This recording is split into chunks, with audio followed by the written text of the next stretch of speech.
Éclat de vie. Se relever. Un podcast qui aide à soigner les plaies et à penser l'après.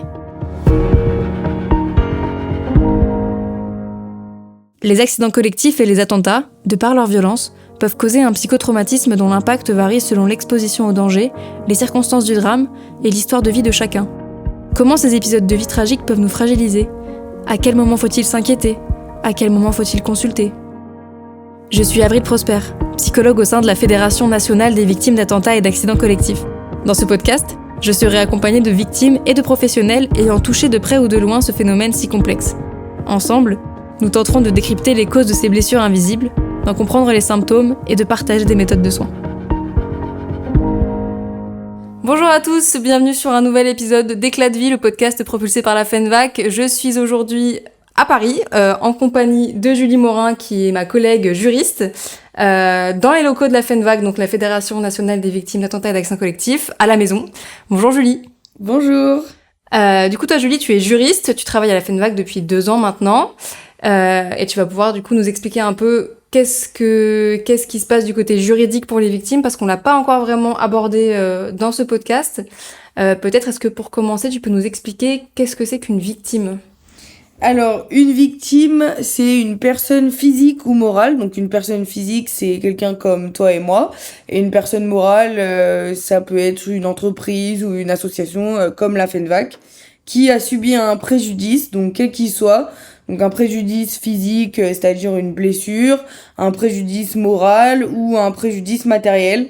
Ce préjudice, il faut qu'il soit causé par une contravention, un délit ou un crime. On distingue 2 types de victimes en droit. Donc, il y a la victime directe, qui est celle qui a subi personnellement le dommage. Et il y a la victime indirecte, qu'on appelle également victime par ricochet, peut être le proche d'une victime directe ou un proche qui est endeuillé par la perte, justement, d'une victime. Comment on fait pour être reconnu en tant que victime par l'État ? Alors au niveau juridique, pour être reconnu comme victime, après avoir subi du coup un préjudice, on peut aller déposer plainte au commissariat où on va expliquer dans le dépôt de plainte de manière la plus détaillée possible tout ce qu'on a pu subir. On peut être dans n'importe quel commissariat comme ça ? Oui, on peut aller dans n'importe quel commissariat. Il faut savoir que les policiers ou les gendarmes n'ont pas le droit de refuser qu'on vienne porter plainte, même si malheureusement il est vrai que des fois ça arrive. Il faut savoir que normalement c'est un droit qu'on peut pas vous refuser d'aller déposer plainte. Et donc on va au commissariat, on va être reçu, on explique tout ce qu'on a subi en donnant un maximum de détails. À quoi ça sert de donner des détails ? Les détails, c'est important justement pour qu'on puisse pas nier la qualité de victime, d'autant plus quand on porte plainte dans un temps qui est assez lointain de l'action qu'on a subie. Et c'est aussi le dépôt de plainte une pièce maîtresse pour l'indemnisation qui viendra ensuite. Donc l'indemnisation qui consiste à réparer de manière pécuniaire le préjudice qu'on a subi.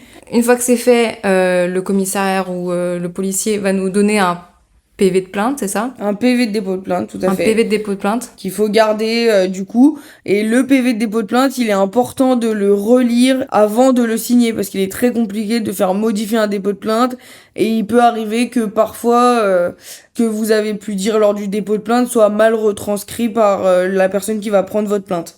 Ce PV de dépôt de plainte va être la première pièce finalement qu'on va apporter au dossier si on souhaite constituer un dossier pour être reconnu comme étant victime et pour avoir des droits. C'est ça, pour les droits à l'indemnisation, le PV de dépôt de plainte, par exemple, pour les victimes de terrorisme, c'est la première pièce qui est envoyée au fonds de garantie pour l'indemnisation.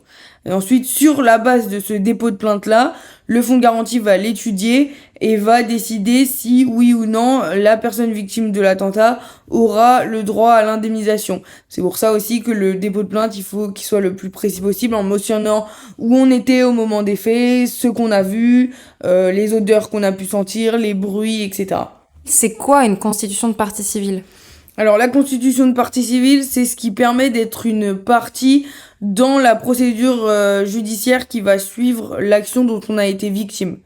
Donc c'est ce qui va permettre d'être informé pendant l'instruction des actes réalisés par le juge. Donc ça peut être des auditions, des expertises, etc. C'est ce qui va permettre d'être informé lors des réunions d'information, justement, où le juge d'instruction, donc le juge d'instruction qui est en fait le magistrat qui va ordonner des actes et qui va en quelque sorte enquêter pour connaître la vérité de ce qui s'est passé dans l'événement que vous avez subi. Il va convoquer périodiquement les parties civiles à ce qu'on appelle une réunion d'information, qui est en fait un moment d'échange privilégié avec le juge d'instruction. Il peut y avoir aussi des experts qui interviennent pour développer un peu leur rapport d'expertise. En fait, ils vont venir avec le juge expliquer tout ce qu'ils ont fait pendant l'enquête et à l'issue de cet exposé, les parties civiles vont pouvoir poser toutes les questions qu'elles souhaitent et également demander au juge, par exemple, pourquoi il ne s'oriente pas dans telle direction, est-ce qu'il envisage d'auditionner telle personne, etc. Et ensuite, ça permet, lorsqu'il y aura le procès, d'être entendu par le juge et d'être également actif en posant des questions par l'intermédiaire de l'avocat s'il y en a un. Et donc une fois qu'on a porté plainte et une fois qu'on a fait la demande de constitution de partie civile, il va y avoir toute la phase d'indemnisation. Comment ça se passe ? Alors la phase d'indemnisation, elle est indépendante du process pénal, c'est-à-dire de tout ce qui est instruction et procès. Alors elle peut se terminer avant le procès ou après. Ça dépend notamment de ce qu'on appelle la consolidation. C'est-à-dire que pour pouvoir être indemnisé, il faut que la victime soit consolidée. Consolidée, c'est-à-dire que son état n'évoluera plus ni dans le mieux ni dans le moins bien. Donc pour constituer le dossier, il faut donner donc toutes les pièces, que ce soit les pièces médicales, donc ordonnance, arrêt de travail, attestation du psychiatre, et puis toutes les pièces qui sont liées aux dépenses que vous avez pu avoir liées à l'événement. Par exemple, si vous aviez peur de prendre les transports après l'événement que vous avez vécu, qui peut être par exemple un attentat, dans ce cas-là, les factures des Uber et des Blablacar ou autres moyens de transport que vous avez pu prendre. Et toutes ces pièces-là, elles sont communiquées à l'organisme qui vous indemnisera. Et ensuite, il y a deux manières d'indemniser. Il y a une indemnisation sur pièces, c'est-à-dire que l'organisme va uniquement se baser sur les pièces que vous lui avez fournies pour vous proposer ensuite une indemnisation. Ou il y a l'indemnisation par une expertise. Vous allez demander une expertise médicale, où là, nous, c'est ce qu'on conseille en général, puisque ça permet d'être indemnisé au plus proche de la réalité du préjudice, contrairement à l'indemnisation sur pièce, où finalement, vous allez même pas rencontrer le médecin qui va rendre le rapport pour vous indemniser, vous allez avoir en quelque sorte un forfait qui va vous être proposé. À savoir que, évidemment, entre l'indemnisation finale et le début de la procédure d'indemnisation, vous ne recevez pas rien, vous recevez ce qu'on appelle une provision sur l'indemnisation qui vous permet justement de faire face à toutes les dépenses qui vont être exposées liées à l'événement que vous avez subi.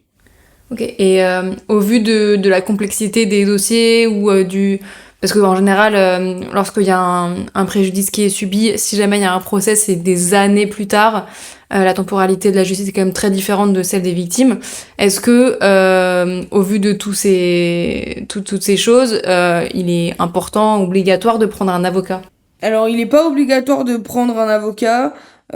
Toutefois, c'est important parce que vous allez être confronté à un monde que vous ne connaissez pas du tout. Voilà, vous allez débarquer dans un monde juridique avec des procédures qui sont très complexes et très énergivores. Et d'avoir un avocat qui peut faire le lien avec tous les organismes, que ce soit la justice ou l'organisme d'indemnisation, ça va vous faciliter, entre guillemets, le travail et ça va vous permettre aussi de mettre de la distance entre justement cette procédure qui va durer des années et de commencer en tout cas le chemin vers la reconstruction. Et de plus, nous d'expérience, on voit que les victimes ne sont jamais aussi bien indemnisées que lorsqu'elles sont représentées par un professionnel du droit, donc un avocat, alors que quand elles se retrouvent seules face aux organismes qui indemnisent, c'est toujours compliqué d'avoir une indemnisation au plus proche du préjudice. Et d'ailleurs, justement, les organismes comme la FENVAC, par exemple, on n'est pas des avocats, nous, pas du tout, mais c'est quoi notre rôle finalement dans tout ça ? Donc nous, la FENVAC, on a une double casquette. On a la casquette d'aide aux victimes et la casquette d'association de victimes, puisqu'on a un conseil d'administration qui est composé uniquement de victimes, ce qui nous permet d'avoir un rôle quelque peu militant, puisque du coup, on peut aller dénoncer aux institutions les carences qu'il peut y avoir dans l'accompagnement des victimes. Et on a du coup une oreille plus attentive de la part des institutions, puisque ce sont des victimes qui vont leur dire la réalité de leur quotidien, ce qui pourrait être plus compliqué à entendre de la part d'une association qui est uniquement une association de professionnels sans avoir le côté victime. Mais il y a également d'autres associations que la FENVAC, puisque pour rappel, nous, on est uniquement spécialisé dans l'accompagnement des victimes de terrorisme et d'accidents collectifs. Il y a des associations qui, en revanche, qui peuvent accompagner les victimes de tout type d'infractions, comme notamment le réseau France Victimes, qui est présent sur l'ensemble du territoire avec plusieurs antennes au sein de chaque département. Donc c'est intéressant de se faire accompagner par une association, puisque les victimes vont avoir accès à des informations très précises et un soutien, et ça de manière totalement gratuite. Bien évidemment, l'accompagnement d'une association ne remplace pas pour autant l'accompagnement par un avocat. Et je dirais que même c'est complémentaire, puisque nous, en tant que fédération, on a l'habitude de travailler avec les avocats de victimes, où on va suivre de manière très précise ce qui se passe au niveau pénal, mais également sur les dossiers indemnitaires des victimes, bien évidemment avec l'accord de celle-ci, pour pouvoir faire le relais justement entre l'avocat et les victimes quand il y a un besoin, parce qu'il peut y avoir parfois des incompréhensions dans les informations qui sont données par les avocats, qui sont parfois très techniques. Et sur le volet pénal, il faut savoir que la FENVAC est également partie civile dans les dossiers qu'elle suit, ce qui permet de renforcer d'autant plus l'accompagnement, puisqu'on va être aux côtés des victimes au moment de chaque étape. Donc pendant l'instruction, pendant les réunions d'information, pendant le procès, ça va nous permettre d'avoir une connaissance très pointue du dossier et de répondre à toutes les interrogations des victimes sur ces procédures-là qui peuvent être assez complexes. On a aussi un accompagnement qui se veut double, puisqu'on va accompagner les victimes de manière individuelle du lendemain de l'événement jusque bien après le procès pour certaines victimes qu'on suit. Donc on va les accompagner en leur expliquant toutes les procédures auxquelles elles vont faire face, en les informant sur leurs droits, et également en jouant le rôle de médiateur avec les organismes auxquels elles vont être confrontées, pour justement limiter cette dépense d'énergie dans un moment où les victimes sont assez fragiles et ont besoin de toute leur énergie disponible pour se reconstruire. On incite les victimes d'un même événement à se regrouper en association pour qu'elles puissent jouer justement ce rôle militant dans leur propre drame, puisqu'on s'est rendu compte avec l'expérience que les victimes de manière individuelle n'avaient malheureusement pas beaucoup d'impact sur les institutions et sur les interlocuteurs auxquels elles allaient devoir faire face, alors qu'en tant qu'association de victimes, elles ont un poids médiatique et un poids institutionnel. Elles peuvent du coup mieux faire respecter leurs droits, voire même aller conquérir d'autres droits. Donc nous, on va les accompagner dans la création de leur association, donc dans toutes les démarches qui ont attrait à cette création-là: rédaction de statut, déclaration en préfecture, obtention de l'agrément pour qu'elles puissent se constituer à leur tour partie civile dans la procédure, et on va les accompagner dans toute la vie de leur association quand elles en ont besoin, que ce soit pour des conseils, mais également pour les épauler dans les moments forts, comme les moments de commémoration où on tient à être présent en tant qu'association de victimes et d'aide aux victimes. Finalement, notre but en tant que fédération de victimes, c'est de protéger les droits des victimes et de travailler avec tous les interlocuteurs nécessaires pour tendre vers le toujours mieux.